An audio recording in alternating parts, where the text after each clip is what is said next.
Phiền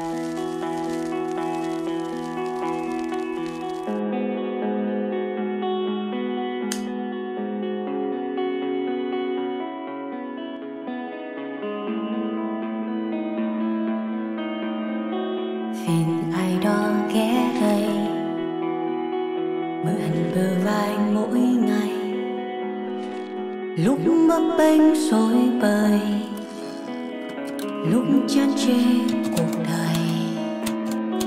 Chuyện tôi muốn nói đây về có những tấm lòng không nên tỏ, bởi khi biết rồi cũng chỉ giữ trong tim, tự tình lúc không giờ. Đi tìm hạnh phúc cuối chân trời, hạnh phúc trốn vào chiếc xe hơi. Một ngày vừa lái xe vừa khóc, mới biết mình vừa mới đánh rơi.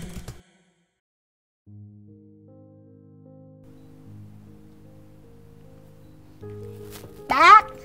Cái gì vậy? Trời ơi, tự thoải mái vậy luôn đó hả? Mấy giờ rồi? Mấy giờ rồi? 12 giờ đêm chị hẹn em tới nhà chị, vậy em lục được cái chìa khóa em để trước cửa đem vô nhà em ngủ vậy luôn đó hả? Nhưng mà chị hẹn em là 10 giờ chị về tới để... Em mệt quá, em bán bánh mì sáng giờ chị không thương em, chị đánh em một cái em hết hồn, chẳng lẽ chị phải cho em ngủ luôn mới được á. Không phải, vấn đề là khán giả nãy giờ đang coi em kìa. Ui, ok không? Xin lỗi mọi người. Tẩy trang này nọ các kiểu vô vị trí đi, trời đất ơi. Nè rồi xúc miệng bằng rượu vang đi cho tỉnh này. Vô, okay. 2, em 3. mời chị em gái. Sao dạo này chuyển nghe nói là bán qua xôi vò rồi xong rồi cơm tấm gì nữa phải không? Dự định của em trong tương lai không phải bán mấy cái đó. Vậy hả? Dự định của em vẫn là bán cảm xúc của mình cho nhiều khán giả nghe nữa. Vậy là nghe là biết có gia đình có điều kiện hay dư dả cảm xúc rồi. Bây giờ mình chia bớt cái chương trình được không? Bởi vì người ta thiếu nhiều lắm em. Nó thiếu người ta mới viết thư về cho chương trình chứ. Em cũng thấy quá trời luôn mà em nãy giờ không dám đọc. Em vào em định đọc nhưng mà vào nhà của chị cũng đâu có tự tiện mấy đâu có dám mở cửa mà giật cái rèm cửa người ta ra làm cái mền ngủ vậy thôi. Rồi cái rèm cửa từ đâu rồi? Em bỏ cái sau lưng. Dạ dục qua đó luôn rồi. Nhà cũng đâu có tự tiện lắm đâu. Thôi bây giờ thì chị em mình coi có những lá thư nào gửi về à? Biết sao chị nhờ em không? Mỗi khách mời mà đến đây là những người bạn của chị thấy có cái điều rất là dễ thương, đó là họ là chuyên gia trong cái lĩnh vực của họ. Ví dụ em biết cái phân khúc của em rồi đúng không? Dạ. Thí dụ mà qua những cái câu chuyện kể từ bánh mì không nè, gói xôi vội nè, gói xôi vội là về gia đình, về cha mẹ rất là xúc động. Còn bánh mì không thì chị thấy mọi người yêu mến em lắm, bởi vì giống như chạm vô được cái điểm mà họ đau á. Dạ, thật ra là chỉ có người chúng ta đã từng mắc phải những cái việc đó rồi chúng ta mới hiểu được cái cảm giác đó. Tại vì thực ra đôi khi mình nghĩ cái cảm giác đau đó là có một mình bị thôi. Nhưng mà thật ra là sẽ có những cái đau mình chưa bao giờ mắc phải, tại người ta sẽ đau hơn mình. Mình cứ nghĩ cái nỗi đau đó là quá lớn đối với mình. Nhưng mà hãy nhìn bên ngoài nữa, biết đâu sẽ có những nỗi đau giống. Có thể là giống hoặc là có thể mình vẫn là bé xíu để đeo. Nó đâu giống cái cảm giác mà mình ngồi mình uống rượu vang với nhau mà mình lại nhớ thoang thoảng về cái mùi bia hơi bờ kè hay là mùi trà đá năm nào không? Thật ra là đến giờ em vẫn hay lang thang đâu đó ở những con hẻm, tìm ăn những cái món mà mình thích ngày trước. Lâu lâu có mấy bạn fan cũng bắt gặp và có thể là mấy bạn khóc. Nhưng ngồi tự nhiên thấy mấy bạn khóc, vừa ăn mà vừa mừng quá hay sao em không biết, nhưng mà em cứ kêu là em ngồi đối diện họ luôn, như là một người bình thường. Em muốn cảm giác đó, tại em thích cái cảm giác đó. Hoặc có thể là cái món nó cay quá. Cũng có thể là lỡ ăn một miếng ớt cũng có thể. Nói giỡn là thật ra thì chị nghĩ là đôi khi á, người ta nhìn em á, người ta sẽ không thấy Đạt Duy, mà người ta thấy ký ức của họ. Người ta thấy cái anh này chắc là anh hiểu mình nè, tại vì anh viết được cái bài bánh mì không. Anh hiểu được cái cảm giác của những người ta từng nắm tay nhau đi từ những ngày khó khăn nhất đến khi họ có tất cả rồi cái họ tự nhiên hết yêu, họ buông tay nhau mà không phải mà khó khăn gì, chỉ là tự dưng tới lúc đó duyên hết ngay cái lúc mà mình cần phải hưởng thụ cùng nhau nhất thôi. Cái tự nhiên cái ngày khổ thì mình có nhau, mình yêu nhau lắm, cái ngày sướng thì mình mất nhau. Thì cái chuyện tiền bạc đối với em á, nó có phải là nỗi ám ảnh không? Sao em viết hay dữ vậy Đạt? Em được xuất thân từ một cái nơi mà không có liên quan gì tới âm nhạc hết, cũng không liên quan gì tới giàu có hay là liên quan hết. Nơi nào? Em ở bên quận 8 ngày trước. Em ở cùng gia đình với ba mẹ em. Thì ba mẹ em cũng là dân lao động. Em cũng lao động luôn. Ngày trước là em Em vừa phụ mấy cái cô cậu của em ngoài chợ để bán rau củ rồi xong rồi tới giờ đi học thôi. Tại mình biết được là cái cực khổ của ba mẹ mình sẽ không lo nổi được cho mình luôn đó. Em ở nhà mướn đâu, em ở nhà mướn đến nay là cũng được mười mấy năm, từ lúc sinh em ra đến bây giờ luôn. Đến bây giờ khi mà em đã làm được một ít rồi em mới có thể có một cái ngôi nhà đàng hoàng cho ba mẹ thôi đó. Dạ, vậy thì nói về cái khổ hay cái cực em thấy nó cũng bình thường đúng không? Giờ nó thực ra là nó quá miễn nhiễm rồi, em chả sợ gì trên đời này nữa. Chỉ là sợ có những thứ mình chưa gặp phải thôi. Còn ngoài ra thì khổ hay là gì đó em không có, em thấy nó bình thường lắm. Rồi lỡ em viết nhạc em có sợ người ta nói là anh này viết nhạc kể khổ, hay là sợ người ta ngửi thấy là mình có mùi nghèo cái người ta không có nghe nhạc mình nữa em có sợ mấy cái đó không? Thực ra là khi mà em viết một cái bài nhạc em không nghĩ tới mấy cái đó. Em chỉ nghĩ là muốn chia sẻ với những người đã từng và chưa gặp phải. Đó, để chị nghĩ tại sao mà bạn đó ngồi gặp em mà bạn đó khóc á. Không có thấy ngôi sao nào mà mang dép lê rồi mặc đồ bình thường đi vô cái hẻm ngồi ăn mì gõ. Mà ngôi sao đó không phải sáng bởi vì là một cái ánh sáng phù phiếm vẫy kim tuyến, mà ngôi sao đó sáng bởi vì ngôi sao chấp nhận những cái điều đơn giản cùng cực nhất. Đó, người ta yêu nhau đâu vì cái gì? Người ta yêu nhau vì muốn phụ thêm mấy đồng cho anh để anh đỡ cực, để cho em có thêm cái son thì anh cực, vậy mà nó đẹp. Vậy mà tự nhiên bây giờ nó mất, tình yêu nó mất. Bây giờ không biết tại sao nó mất, bây giờ mình mở ra mình xem nè. Cái lá này chắc cũng giống cái trường hợp của nhiều người, mà giống cái bài hát của em lắm. Này là có em trong đó có thể. Nếu mà có kinh nghiệm thì cái gì em kể luôn cho bạn nha, cho bạn đỡ phải băn khoăn.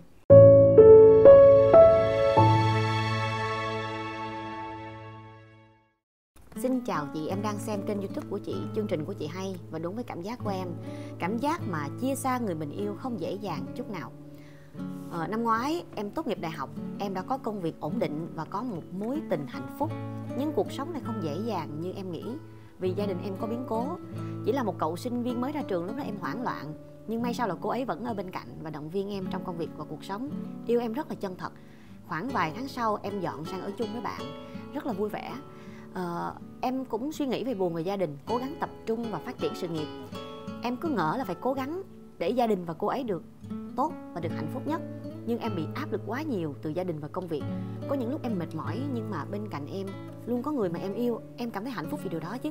Nhưng qua một khoảng thời gian công việc em rất phát triển thì cũng là lúc em muốn làm để cô ấy có mọi thứ. Giờ khá hơn một chút rồi ha.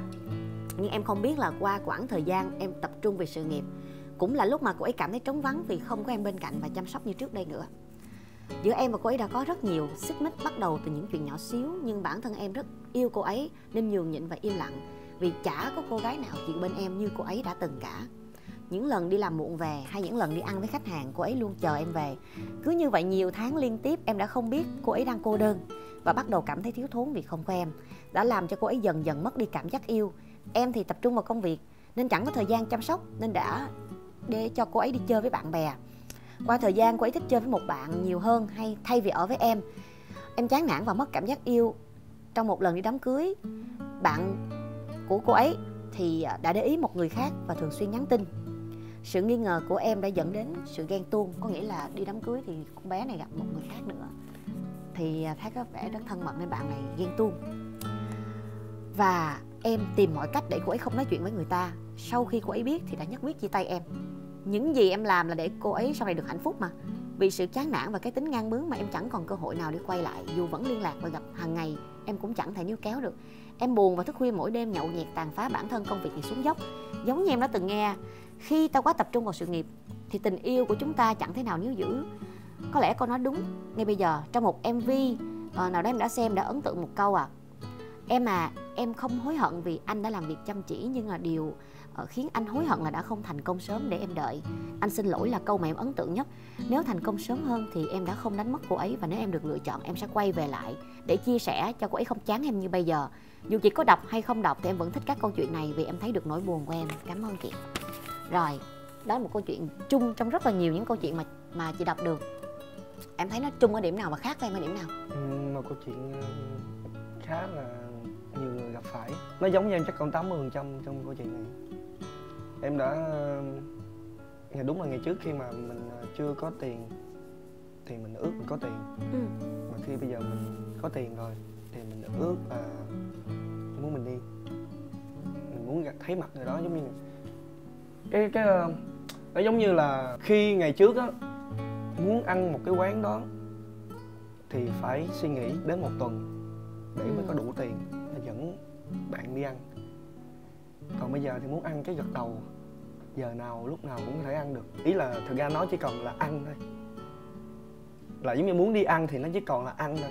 Còn ngày trước là mình muốn dẫn vào để trải nghiệm cái món ăn đó. Anh để dành 1 tuần chỉ để em được trải nghiệm cái cảm giác là anh rất quý trọng cái thời gian chúng ta quý trọng từng giây phút. Dạ. Cái quy luật trong cuộc sống này là đánh đổi. Cái đó là nó luôn tồn tại song song, không phải là về tình yêu đâu, nó còn về nhiều khía cạnh khác nữa trong cuộc sống này. Nhưng mà khi mà chị dành thời gian cho công việc thì chị cũng sẽ mất sức khỏe. Được cái này mất cái kia. Nói là như vậy thôi. Thật ra là cũng có thể là một phần về lỗi của cô gái, một phần về lỗi của chàng trai, và cũng có thể không lỗi của ai cả. Đó là tạo lên được một cái di truyền, một cái đường băng xoay vòng như thế rồi. Và ai cũng sẽ như vậy luôn. Ai cũng sẽ như vậy. Em thấy gì? Vậy có cách nào mình giữ cho được cái này không mất cái kia luôn không? Vẫn thành công, vẫn có người yêu bình yên ở bên cạnh, đem tiền về xài chung, hoặc là khó khăn nhưng mà không bỏ nhau, tới khi mình khó khăn như vậy đó, mình về nhà mình vẫn chăm sóc được cho nhau. Giống như anh bạn này, ví dụ mình đi làm cả ngày thôi chứ đêm về mình cũng phải ôm nhau một cái hoặc là nhắn tin, đúng không? Dạ, thì mình được cái đó không ta? Mình làm được không? Em nghĩ là làm được chứ. Chắc chắn sẽ có. Thật ra đây cũng là một, mình nói tiêu cực thì cũng là một phần tiêu cực, nhưng mà cũng sẽ rất là nhiều người tích cực ngoài kia. Là nhiều người họ sống với nhau từ lúc mới và đến răng lâm đầu bạc mà họ vẫn hạnh phúc với nhau. Trong em luôn nghĩ đến một từ cam chịu. Tại vì nếu trong mỗi chúng ta không có sự nhường nhịn và cam chịu thì mình sẽ bộc phát. Mà khi mà bộc phát rồi thì chúng ta lại lôi những cái thứ li ti, những cái vụn vặt hàng ngày không đáng kể thì là vào câu chuyện đó. Thà không nghe, thà là không biết. Chứ mà khi mà biết và nghe rồi những cái chuyện li ti đó bắt đầu là cảm giác là nó vỡ vụn. Thế là cái này là chuyện này tan vỡ là phải, đúng không? Tại vì nó có nhiều thứ tác động. Nhưng rõ ràng chị đọc chị thấy thương cô gái nhiều hơn nghe. Chắc tại chị phụ nữ nên chị thấy binh. Trời ơi, ai mà chả có nhu cầu mặc cái áo đẹp, đi chơi ở chỗ sang, được người yêu tặng quà liên tục, mà cổ chọn anh này cái lúc mà anh không có gì hết trơn. Cô ở lại nhiều năm đó nha, và lúc nào cũng ở lại bên cạnh hết, cho đến phút cuối cùng cũng chỉ là mình bị biết được thông tin là ảnh suy diễn thôi, chứ đâu có bắt được quả tang là người ta có bồ hay không đâu. Và lỡ đâu người ta đang nhắn tin với ai đó tri kỷ mà người ta tưởng là có thể chia sẻ được cái tâm sự, lỡ nhắn tin cho chương trình Tự Tình lúc 0 giờ thì sao? Hoặc là lỡ nhắn tin cho anh Đạt Duy là anh ơi em cảm ơn anh vì cái bài hát giống trường hợp của em quá, em đang băn khoăn là người yêu em có còn yêu em không, thì hai người không có kết nối được với nhau thì phải. Chị có hiểu cho cái cô bạn gái, em cũng hiểu được cái như chị nói, nhưng mà em cũng hiểu được cái cho bạn trai. Tại đôi khi á đàn ông á sự vô tâm họ có sẵn. Chính em cũng vậy. Là bản năng đó hả? Không phải là bản năng mà có sẵn. Có sẵn là tại vì nghĩ chuyện nó đơn giản, nó không đến nỗi phức tạp như phụ nữ nghĩ. Là sao? Người đàn ông, kể cả em cũng như thế này đây. Em nghĩ khi em có công việc á, em phải làm. Em làm để làm gì? Để cho tương lai, để gầy dựng cho người mình yêu thương, để có những thứ mà ngày trước mình chưa có được. Nhưng mà vô tình, đó là cái suy nghĩ đơn giản, cũng làm người phụ nữ mình buồn. Nhưng mà ý là rất là suy nghĩ đơn giản thôi, không nghĩ quá cầu kỳ trong câu chuyện. Giống như là đúng là anh phải cần tiếp khách, anh tiếp khách xong sẽ có những mối quan hệ khác. Nhưng mà tiếp khách thì không bao giờ về sớm được, đôi khi cũng bia rượu này kia. Không, mấy người bạn xung quanh chị gặp rất là nhiều cái trường hợp tương tự như vậy luôn. Đơn cử trường hợp gần đây chị gặp thì chị cũng không biết sao mà cuối cùng chị khuyên hai người chia tay. Tại vì chị nghe cô này nói thì khác, mà anh này chị ngồi nói chuyện lại thì lại khác. Cô ấy nói là ảnh rất là vô tâm chị ơi. Em ở đó đi từ những khó khăn với ảnh lên, hai đứa thương nhau lắm luôn á. Là em quay xong một cái là ảnh đứng ở trước cửa rồi chở em về, hai đứa nói chuyện vui lắm. Mà ăn mặc rất là tinh tươm, rồi để ý đến cảm xúc của em, ăn thì vô bàn ăn là gấp cho em nữa. Mà dạo này gần đây là vô là em cứ phải nhắc ảnh ăn không, ảnh chơi game không à. Rồi ảnh đi rước em thì cái áo mưa không có chịu để cho nó gọn gàng, mà nó mốc cái mùi, nó mốc lên đó. Em không có chịu được cái cảm giác đó, em khó chịu. Em nói chứ là trời anh ơi sao mà cái áo mưa thôi, em nhắc anh bao nhiêu lần là anh phải mưa lớn thì mình xài xong mình phơi lên một chút rồi mình hãy tiếp tục. Tức chứ mình cứ dồn một cục vô cái cốp anh đón em á, rồi quần áo này của em này nọ em khó chịu lắm. Thế anh im lặng, xong mình qua mình hỏi tiếp là sao em vậy, em thay đổi như vậy làm cho cổ buồn. Cái bạn nó nói là trời ơi trời chị, bạn khóc nha, bạn trai khóc nha. Nói trời ơi chị, em mấy năm nay em quen bạn em không có cái áo mới luôn, tại vì em muốn dồn hết tiền mua cho bạn đồ hiệu. Xong rồi á em bữa đó đi mưa á, sấm chớp sùm, em sợ em còn không dám mặc áo mưa nên em để cho mưa khô cho bạn xài. Và em tới đón mà bạn không một tiếng không cảm ơn em, là mưa bão như vậy em còn đi đón mà còn nói em áo mưa em bị thúi nữa. Em tổn thương chứ chị. Em trực ra trong đầu em đi làm suốt ngày như vậy á, em mệt. Một ngày em dựng rồi xong rồi em quay bao nhiêu là sụt. Về nhà em chỉ muốn là đi ngủ sớm thôi, đâu có nhắn tin kịp đâu. Mà chị biết không, em ý định của em á là em làm nhiều như vậy để làm chi 2 năm em góp xong cái nhà, em có thể hỏi cưới bạn thì em sẽ có được cái cuộc sống ổn định. Thấy bạn khóc quá trời khóc, thì bên này cũng lại hết tình rồi. Chị nói thôi bây giờ không còn thương nữa thì thôi, chứ làm sao bây giờ để em đi để em còn tìm được một người vợ như em mong muốn, hiểu được cho em những cái công vất vả công việc, anh không thể thay đổi được nữa. Thì đây đâu phải là vô tâm đâu em, đây cũng không phải là cái nhu cầu họ cũng chính đáng, vậy họ là con gái mà. Họ muốn được yêu thương mà ngày nào cũng bơ mình như vậy, y như là không có yêu nhau vậy đó.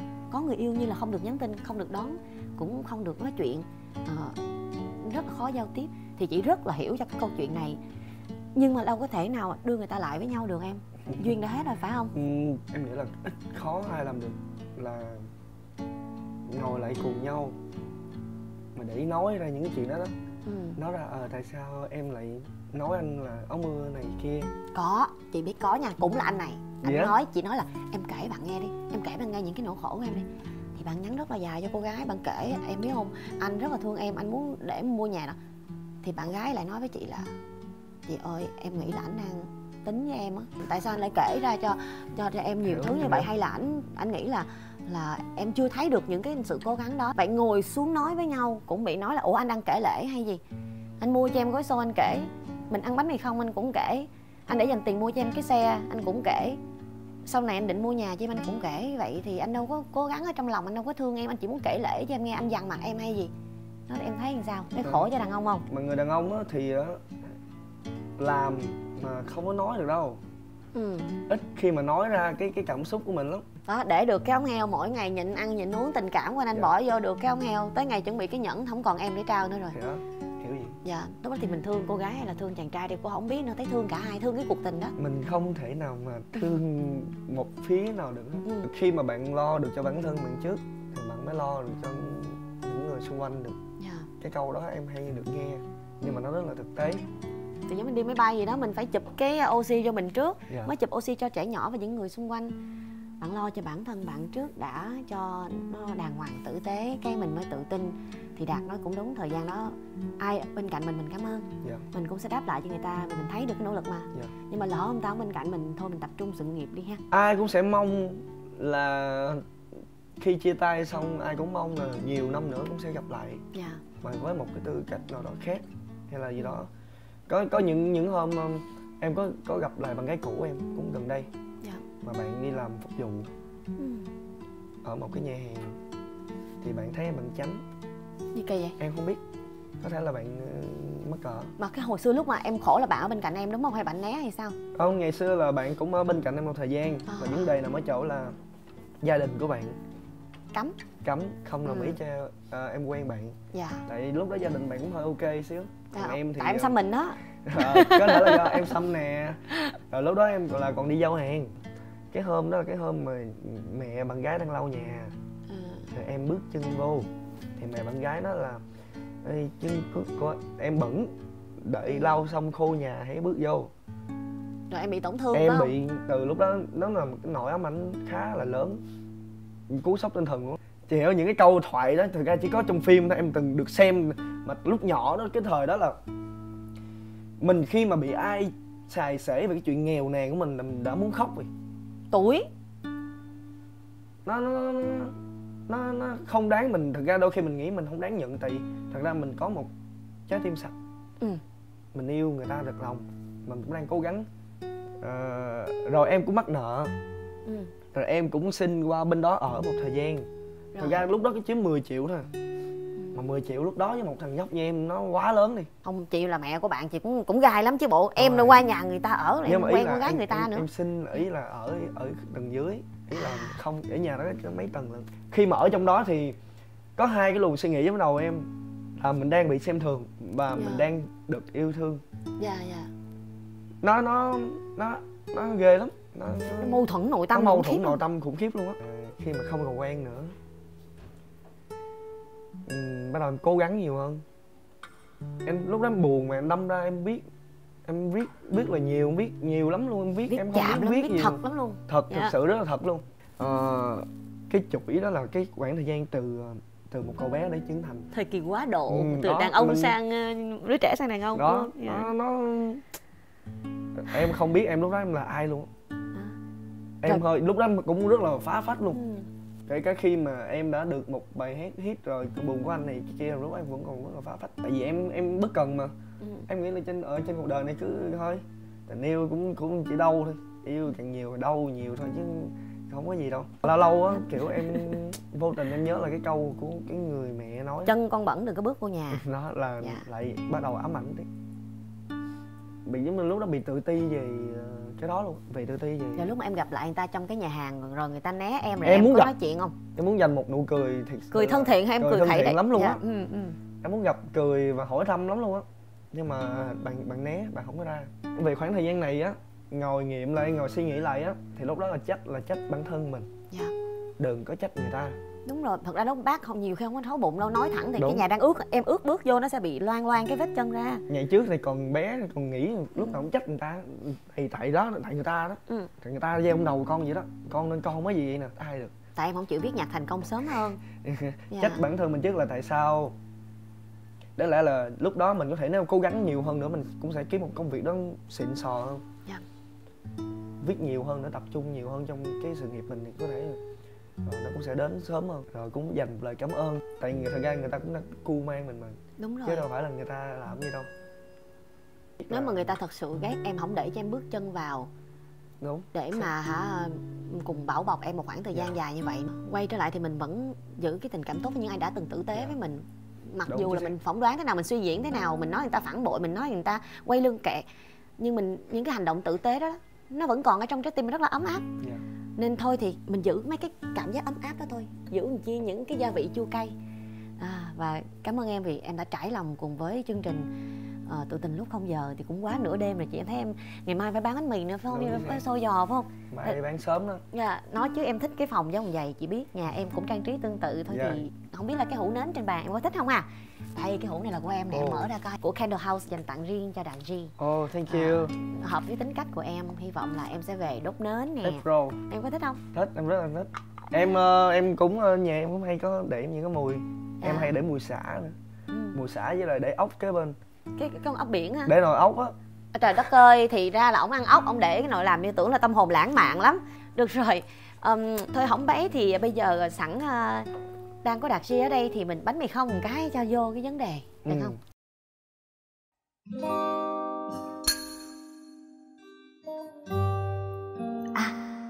Hay chúng mình ngồi xuống, lấy tập và viết ra. Ai nhớ gì ghi xuống. Thú nhận rất thật thà. Em muốn được ôm ấp. Anh thèm được cảm thông. Anh nhớ lời đường mực. Em nhớ nến trong phòng. Chúng mình thời dư dả, ai cũng có việc riêng, ở bên nhau được mấy, vì mãi bận kiếm tiền. Đến ngày tình phai nhạt, mới cay đắng nhận ra chúng ta có tất cả, chỉ là thiếu chúng ta.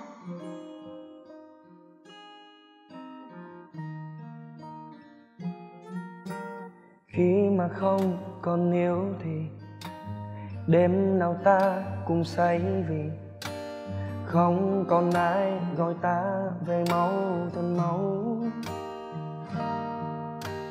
Căn nhà ta cùng thuê giờ đây đã có người thuê rồi. Người ta nhìn thân hạnh phúc bằng mơ vơ thời mình ngu ngơ. Em thì quá bận với những khoáng lo, nhiều hôm mà công ty chế lương thì tôi ăn bánh mì.